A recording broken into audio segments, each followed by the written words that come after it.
अध्याय 8। जीने का आदर्श तरीका क्या है? वशिष्ठ ने पूछा। सुबह के समय अयोध्या के राजकुमार अपने गुरु के समक्ष बैठे थे। उन्होंने अभी अभी गुरु स्तोत्रम समाप्त किया था। बताओ। खामोशी को देख गुरु ने फिर से प्रोत्साहित किया। उन्होंने लक्ष्मण की तरफ देखा, जो सबसे पहले जवाब देने के लिए उठते हैं। हालांकि उन्हें परेशान मुद्रा में बैठा देख वशिष्ठ हैरान रह गए। विरोध लक्ष्मण के व्यवहार में साफ झलक रहा था। पौरव, कोई परेशानी है क्या? वशिष्ठ ने जानना चाहा। लक्ष्मण ने शिकायती नजरों से राम को देखा, फिर जमीन की ओर तकने लगे। नहीं गुरुजी, कोई परेशानी नहीं है। क्या तुम जवाब देना चाहोगे? मैं जवाब नहीं जानता गुरुजी। वशिष्ठ का माथा ठनका। अनभिज्ञता कभी भी लक्ष्मण को जवाब देने से रोक नहीं पाती थी। उन्होंने भरत से कहा, वसु, क्या तुम जवाब देना चाहोगे? गुरुजी, जीने का आदर्श तरीका वह है जहां हर कोई स्वस्थ, संपन्न, सुखी हो और जीवन के लक्ष्यों के लिए संतुष्टि से काम कर रहा हो, भरत ने कहा। और एक समाज इसे कैसे पा सकता है? यह लगभग असंभव है, लेकिन अगर इसकी कोई भी संभावना है तो वह सिर्फ आजादी ही है। लोगों को स्वतंत्रता से उनकी राहें तलाशने दो, वे खुद ब खुद अपनी मंजिल पा लेंगे। लेकिन क्या आजादी हर इंसान को उसका सपना पूरा करने देगी? अगर एक के सपने दूसरे की राह में रुकावट बनने लगे तो? इसका जवाब देने से पहले भरत ने कुछ पल गंभीरता से सोचा। आप सही कह रहे हैं। एक मजबूत आदमी के प्रयास हमेशा कमजोर आदमी की राह में बाधा बनेंगे। तो प्रशासन को कमजोर की सुरक्षा निश्चित करनी चाहिए। हम मजबूत को हमेशा ही जीतने नहीं दे सकते। इससे अधिसंख्यकों में असंतोष उत्पन्न होगा। क्यों दादा? शत्रुघ्न ने पूछा। मैं कहूंगा कि ताकतवर को जीतने दो। क्या यह पूरे समाज के लिए बेहतर नहीं होगा? लेकिन क्या यह जंगल का कानून नहीं होगा? वशिष्ठ ने पूछा। कमजोर मर जाएगा। अगर आप इसे जंगल का कानून कहते हैं तो मैं इसे प्रकृति का नियम कहूंगा गुरुजी, शत्रुघ्न ने कहा। प्रकृति पर फैसला लेने वाले हम कौन होते हैं? अगर कमजोर हिरण को शेर नहीं मारेंगे तो हिरणों की संख्या विस्फोट हो जाएगी और कुछ समय बाद वे सारी वनस्पति को खाकर जंगल का ही खात्मा कर देंगे।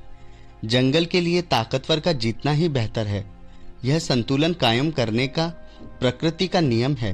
प्रशासन को इस प्रक्रिया में दखल नहीं देना चाहिए। उसका काम बस ऐसी व्यवस्था कायम करना है जहां कमजोरों की सुरक्षा और न्यायोचित अवसर मुहैया कराए जा सकें। इसके अलावा उसे समाज को खुद अपनी राह चुनने के लिए स्वतंत्र छोड़ देना चाहिए। यह प्रशासन का काम नहीं है कि वह सबके सपने पूरा करता फिरे। तो फिर सरकार की जरूरत ही क्या है? कुछ ऐसे काम करना जो अकेला मनुष्य नहीं कर सकता, जैसे बाहरी आक्रमण से सीमा की सुरक्षा करने के लिए एक फौज का गठन, सभी के लिए आधारभूत शिक्षा की व्यवस्था। एक बात जो हमें पशुओं से अलग करती है वह यह है कि हम अपने से कमजोरों को मारते नहीं हैं। लेकिन अगर सरकार कमजोरों के उत्थान और ताकतवरों को दबाने का काम करेगी तो कुछ समय बाद समाज अपने आप ही ढह जाएगा। समाज को नहीं भूलना चाहिए कि वह प्रतिभाशाली नागरिकों के विचारों और कार्यों से ही फलता फूलता है। अगर आप ताकतवर के हित के साथ समझौता करके कमजोरों की ओर झुकोगे तो समाज का पतन निश्चित है। वशिष्ठ मुस्कुराए। तुमने सम्राट भरत के साम्राज्य पतन के कारणों का बहुत गहनता से अध्ययन किया है ना? शत्रुघ्न ने सहमति में सिर हिलाया। भरत ऐतिहासिक चंद्रवंशी सम्राट थे जिन्होंने हजारों साल पहले शासन किया था। देवराज इंद्र के बाद उन्हें सबसे महान शासक माना गया। वह समस्त भारत को अपनी ध्वज तले लेकर आए और उस युग में असीम विकास देखने को मिला। भरत के उत्तराधिकारियों ने उन पुराने तरीकों को बदलने की कोशिश क्यों नहीं की? वशिष्ठ ने पूछा। मैं नहीं जानता, शत्रुघ्न ने कहा। क्योंकि सम्राट भरत के साम्राज्य की जो नीति थी वह वास्तव में एक दूसरे सफल किंतु उससे भिन्न साम्राज्य की नीति की प्रतिक्रिया थी। सम्राट भरत के साम्राज्य को जीवन के स्त्रैण पथ का चरमोत्कर्ष कहा जा सकता था, जिसमें आजादी, जुनून और सौंदर्य की प्रधानता थी। अपने सर्वोच्च में यह दयालु, रचनात्मक और खासकर कमजोरों का पालन पोषण करने वाला होता है। लेकिन जब स्त्रैण सभ्यता का पतन होने लगता है तो यह भ्रष्ट, गैर जिम्मेदार और पतित होने लगती है। गुरुजी, राम ने कहा, क्या आप कहना चाहते हैं कि जीवन का कोई दूसरा पथ भी है? पौरुष पथ? हां, जीवन के पौरुष पथ को सत्य, कर्तव्य और सम्मान से परिभाषित किया जाता है। अपने चरम में पौरुष सभ्यता सक्षम और समतावादी होती है, लेकिन जब उसका पतन होता है तो वह मतांध, सख्त और विशेषकर कमजोरी के प्रति निर्दयी हो जाती है। तो जब स्त्रैण सभ्यता का पतन होने लगे तो पौरुष पथ उसका जवाब है, और जब पौरुष सभ्यता का पतन हो तो स्त्रैण पथ को उस पर हावी हो जाना चाहिए। राम ने कहा। हां, गुरु ने कहा, जीवन चक्रीय है। क्या यह कहा जा सकता है कि आधुनिक भारत पतन की राह में स्त्रैण राष्ट्र है? भरत ने पूछा। वशिष्ठ ने भरत को देखा। दरअसल भारत आज एक भ्रांत राष्ट्र है। वह अपनी प्रकृति को समझ नहीं पा रहा, जिसमें स्त्रैण और पौरुष पथ का घालमेल हो चुका है। लेकिन अगर तुम मुझे किसी एक को चुनने के लिए कहोगे तो मैं स्वीकारूंगा कि हम पतन की राह में स्त्रैण सभ्यता हैं। तो सवाल है कि क्या अब पौरुष पथ के चयन का समय आ गया है? यह स्त्रैण सभ्यता को ही पुनर्जीवित करना चाहिए। भरत ने तर्क किया। मुझे नहीं लगता कि भारत बिना स्वतंत्रता के रह सकता है। हम स्वभाव से ही विद्रोही हैं। हम हर चीज को लेकर बहस और लड़ाई करते हैं। हम स्त्रीत्व आजादी के माध्यम से ही विकास कर सकते हैं। पौरुष पथ भले ही अल्पकाल के लिए प्रभावशाली लगे, लेकिन वह ज्यादा समय नहीं चल सकता। पौरुष पथ को लंबे काल तक झेलने के लिए हम उतने आज्ञाकारी नहीं हैं। ऐसा आज लगता है, वशिष्ठ ने कहा, लेकिन हमेशा ऐसा नहीं था। ऐसा भी समय था जब पौरुष पथ को भारत का चरित्र समझा जाता था। भरत विचार मग्न हो गए, लेकिन राम में कौतूहल जाग गया। गुरुजी, आपने कहा था कि जीवन के स्त्रैण पथ को सम्राट भरत ने स्थापित किया था, जिसे जरूरत पड़ने पर भी बदला नहीं जा सका, क्योंकि पूर्ववर्ती पौरुष सभ्यता की बुराइयों से जन्मा था। संभवतः उनसे पूर्ववर्ती पथ को बुराई से अंकित कर दिया गया। तुम सही कह रहे हो सुदास। वशिष्ठ ने राम को उनके गुरुकुल के नाम से संबोधित किया।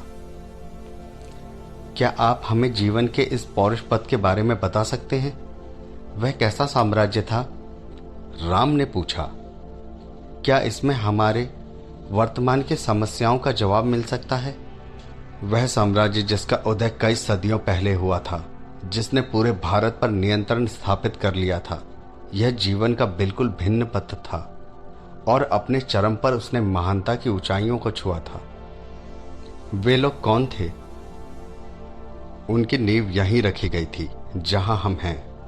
यह बहुत पुरानी बात है। अधिकांश लोग इस आश्रम की महत्ता को भूल चुके हैं। यहां? हां, उस साम्राज्य के जनकों ने यही अपने महान गुरु से ज्ञान प्राप्त किया था। उन्होंने उन्हें जीवन के पौरुष पथ का महत्व समझाया।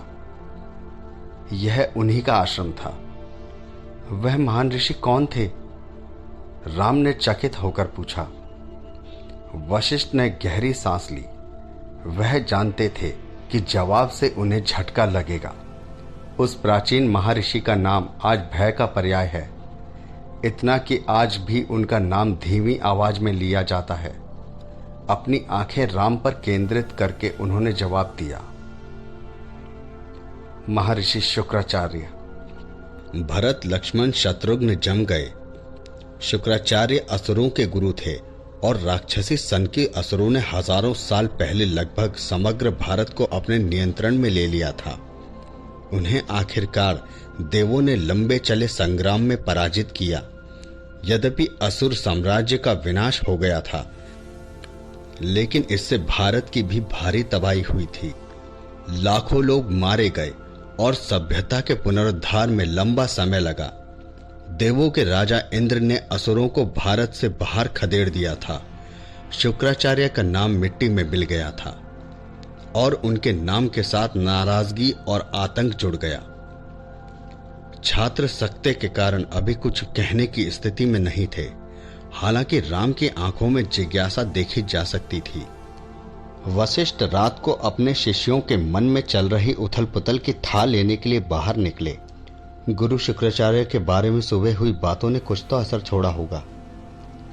लक्ष्मण और शत्रुघ्न अपने कक्ष में गहरी नींद में सो रहे थे, लेकिन राम और भरत गायब थे। वशिष्ठ ने परिसर में उन्हें ढूंढने का निर्णय लिया। चंद्रमा की रोशनी उन्हें राह दिखा रही थी। आगे से आती मध्यम आवाजों ने उन्हें एक लड़की के साथ भरत की परछाई तक पहुंचाया। भरत विनती करते प्रतीत हो रहे थे, लेकिन क्यों? मुझे माफ कर दो भरत, लड़की ने शांत आवाज में कहा। मैं अपने कबीले का नियम नहीं तोड़ सकती, लेकिन मैं तुमसे प्यार करता हूं राधिका। मैं जानता हूं तुम भी मुझसे प्रेम करती हो। हम दूसरों के सोचने की परवाह क्यों करें? वशिष्ठ ने तुरंत पीछे मुड़कर वापसी का रास्ता लिया। एक निजी और दुखद क्षण में दखल देना उचित नहीं था। राम कहाँ है? एक लहर में उन्होंने फिर से रास्ता बदल दिया और पत्थर के रास्ते से होकर चट्टान के मध्य में बने मंदिर की ओर गए। वह प्रभु इंद्र के मंदिर में गए, जिन्होंने असुरों को पराजित किया था। इंद्र का मंदिर मध्य में स्थित था, जो उनके ताकतवर होने का प्रतीक था। इंद्र ने ही उस सेना का नेतृत्व किया था जिसने शुक्राचार्य की विरासत को मिटा दिया था।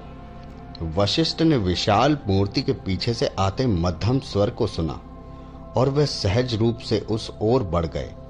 मूर्ति के पीछे इतनी जगह थी कि वहां 4-5 लोग आराम से आ सकते थे। दीवार पर जलती मशालों की रोशनी में वशिष्ठ और मूर्ति की परछाई जमीन पर नृत्य करती प्रतीत हो रही थी। मूर्ति के पीछे वह घुटनों के बल बैठे राम को मुश्किल से ही पहचान पाए। वह जमीन पर लिखे किसी अभिलेख को पढ़ने की कोशिश कर रहे थे। जैसे ही वह उसे ढूंढ पाने में सफल हुए, उन्हें वशिष्ठ की मौजूदगी का एहसास हुआ। गुरुजी, राम ने तुरंत उठते हुए कहा। वशिष्ठ उनके पास गए, नरमी से अपना हाथ उनके कंधे पर रखा और उनके साथ बैठकर उस अभिलेख को देखने लगे जो राम ने खोजा था। क्या तुम इसमें लिखा पढ़ सकते हो? वशिष्ठ ने पूछा। वह एक प्राचीन लुप्त हो गई लिपि थी। मैंने यह लिपि पहले कभी नहीं देखी, राम ने कहा। यह प्राचीन लिपि है जो भारत में प्रतिबंधित है, क्योंकि असुर इसका इस्तेमाल करते थे। असुर, महान पौरुष साम्राज्य, वही ना जिसके बारे में आज आपने सुबह बताया था? हाँ, वही। राम अभिलेख की तरफ झुके। इसमें क्या लिखा है गुरुजी? वशिष्ठ ने अपनी तर्जनी अभिलेख की तरफ बढ़ाई। ब्रह्मांड शुक्राचार्य का नाम कैसे ले सकता है? ब्रह्मांड बहुत छोटा है और शुक्राचार्य बहुत बड़ा।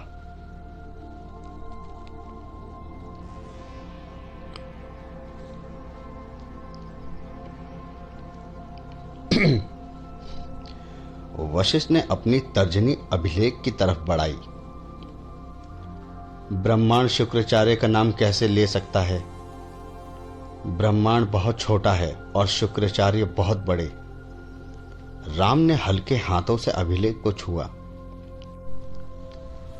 आख्यान बताता है कि यह उनका आसन था जिस पर बैठकर वह ज्ञान देते थे। वशिष्ठ ने कहा। राम ने गुरु वशिष्ठ को देखा। गुरुजी, मुझे उनके बारे में बताइए।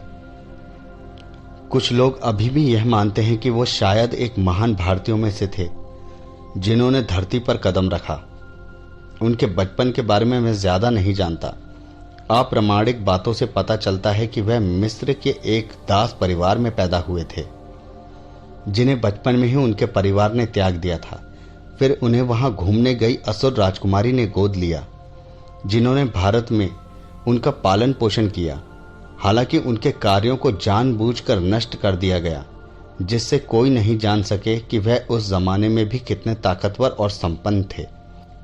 वह प्रतिभाशाली आकर्षक व्यक्तित्व के धनी थे, जिन्होंने अधिकारहीन भारतीय राजवंशियों को उस समय की ताकतवर प्रजाति में तब्दील कर दिया था। अधिकारहीन भारतीय राजवंशी? लेकिन असुर तो विदेशी थे, है ना? बकवास। यह जानबूझकर फैलाई हुई अफवाह थी। अधिकांश असुर वास्तव में देवों से ही संबंधित थे। दरअसल देवों और असुरों के पूर्वज एक ही थे, मानस कुल। लेकिन असुर एक विस्तृत परिवार के गरीब कमजोर संबंधी थे, जिन्हें भुला दिया गया था। शुक्राचार्य ने कड़ी मेहनत, अनुशासन, एकता और असुरों के प्रति वफादारी के शक्तिशाली दर्शन से उन्हें गठित किया। लेकिन यह जीत और प्रभुत्व का नुस्खा तो नहीं है। तो फिर उन्हें अभूतपूर्व सफलता कैसे मिली? जो उनसे नफरत करते हैं, उन्होंने कहा कि वे इसलिए जीते क्योंकि वह बर्बर योद्धा थे। लेकिन आप इससे यकीनन सहमत नहीं हैं। वैसे देव भी कायर नहीं थे। वह क्षत्रियों का समय था। योद्धा के गुणों को सर्वोपरि रखा जाता था। युद्ध कौशल में देव भी असुरों से बेहतर नहीं तो उनके मुकाबले के थे। असुर इसलिए सफल हुए क्योंकि वे समान लक्ष्य के प्रति समर्पित थे। देवताओं में बहुत मत भिन्नताएं थी। फिर बाद में उनका पतन क्यों हुआ? क्या वे नरम पड़ गए थे? देवता उन्हें कैसे हरा पाए? जैसा कि अक्सर होता है, आपकी सफलता का कारण ही समय के साथ आपके पतन का भी कारण बनता है। शुक्राचार्य ने असुरों को एकम की विचारधारा से जोड़ा, जो एक भगवान की पूजा करते थे। वे सब समान थे। राम ने तर्क किया, लेकिन यह नया विचार तो नहीं था। ऋग्वेद एकम का संदर्भ देता है, जिसे आज हम सभी आत्माओं का सार यानी परमात्मा कहते हैं। यहां तक कि स्त्रैण सिद्धांतों के समर्थक देव भी एकम को मानते हैं। इसमें एक सूक्ष्म भेद है सुदास, जो तुमसे छूट रहा है। ऋग्वेद में साफ कहा गया है कि यद्यपि भगवान एक ही है, लेकिन आध्यात्म समझाने के लिए वह हमारे पास कई रूप में आता है, जिससे हम उसे उसके मूल रूप में समझ पाएं। आखिरकार प्रकृति भी तो विविधताओं से घिरी है। यही बात तो हमें जोड़ती है। शुक्राचार्य अलग थे। उन्होंने कहा कि एकम के दूसरे रूप झूठे हैं, जो हमें माया की ओर ले जाते हैं। एकम एक ही प्रभु है जो सत्य है। उस समय के लिए यह बहुत उग्र सोच थी। अचानक ही आध्यात्मिक सफर में कोई पदानुक्रम नहीं बचा। वेदों को जानने वाला और ना जानने वाला सब समान हो गए, क्योंकि वह एकम को मानते थे। इससे तो पूरी मानव प्रजाति समान हो गई। सत्य है, और कुछ समय तक इसका प्रभाव अच्छा भी रहा। इसने असुरों में सारी असमानता को समाप्त कर दिया। और तो और दूसरे समूहों जैसे देवताओं के भी प्रताड़ित और शोषित लोग असुरों के साथ हो लिए। इससे उनका सामाजिक स्तर बढ़ गया। किंतु जैसा कि मैंने बार बार कहा है, हर विचार का सकारात्मक और नकारात्मक पहलू होता है। असुर मानने लगे कि जो एकम को मानते हैं वो समान, और उन लोगों का क्या जो एकम को नहीं मानते थे? वे उनके समान नहीं थे? राम ने अंदाजन पूछा। हाँ, विविधता को ठुकराकर एक ही प्रभु को मानने से असहिष्णुता का जन्म हुआ। उपनिषदों में इसकी चेतावनी दी गई थी।